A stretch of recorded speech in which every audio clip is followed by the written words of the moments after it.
Hello guys, welcome back to App. For today's video, we are going to show you AppFlowy versus Notion. Which one should you choose? So if you're interested, let's start our video. So in this case, you might be deciding whether to use Notion here or AppFlowy. Well, in this case, there are going to be a few things you need to know. So let's start with Notion.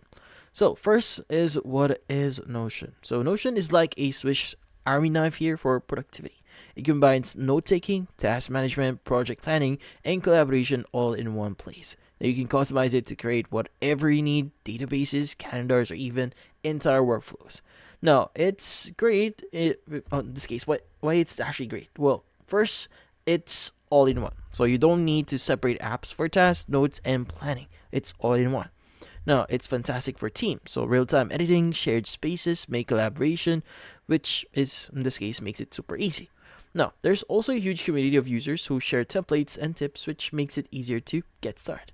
Now, since we have our pros here, definitely there's going to be some downsides, or in this case, downsides to consider. Now, it can feel a bit overwhelming at first because there's so much that you could do here, and if you want advanced features, you might need to pay for a premium plan. Pricing can add up if you're part of a larger team. Now, for the pricing for the basic use here, it's free. So in this case, you can use it for free. But in this case, if you want to access the advanced features, well, in this case, the pay plan starts at around like $8 per seat per month. It can go up around like $15 per for business plans with custom pricing for enterprise. Now, let's go and discuss AppFlowy. Now, AppFlowy is much simpler here. So it's a straightforward tool for organizing tasks, ideas, and lists. It's designed to be user-friendly and easy to navigate without tons of extra features. Now, why is it actually great? So the interface is simple and clean, so you won't get lost figuring out.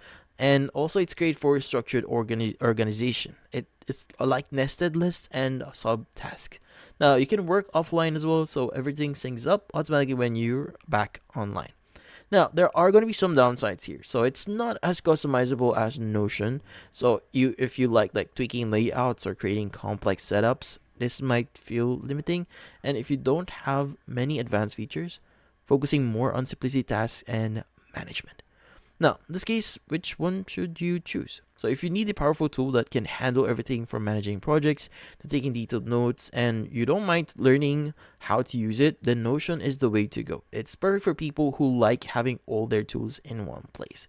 Now, on the other hand, if you prefer something that's easy to use and focuses on keeping things simple, like managing tasks and lists without all the bells and whistles, the AppFlowy is the better fit here.